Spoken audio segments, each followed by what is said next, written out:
April 15th, 1912. A monument to human arrogance. The unsinkable Titanic. It didn't just sink, it was shattered by a force it dared to ignore.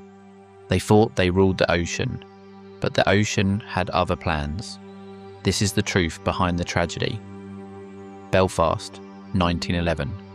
Harland and Wolff shipyards were creating history. They weren't just building a ship, they were building a titan. Engineers spoke in whispers of perfection, of thousands of tons of steel held together by millions of rivets. Thomas Andrews, the designer, believed his creation was practically unsinkable.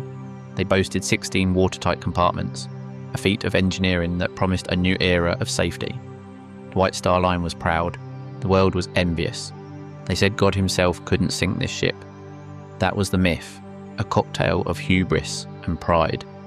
They believed they had conquered nature, but humanity's unsinkable masterpiece was merely an invitation to the Almighty to show who truly holds the power.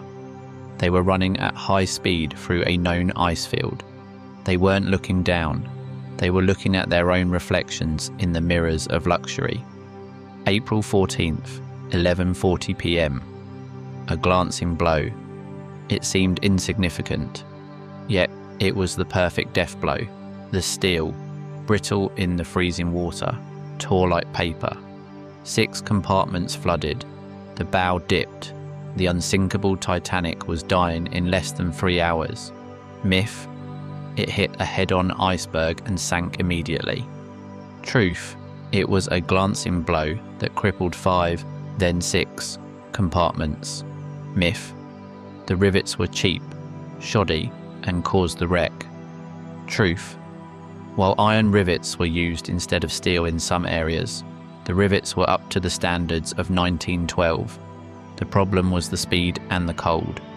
The real truth is, the ship was designed to be safe, but it was subjected to conditions it was not built for, and the sheer force of the ocean snapped it in half. 2:20 a.m. The silence that followed was heavier than the ship itself. 1,500 souls were taken by the relentless freezing cold. They thought they could tame the world. They were wrong. The Titanic remains at the bottom, a solemn monument. It proves that no matter how big we build, no matter how clever we think we are, you simply cannot defeat the nature.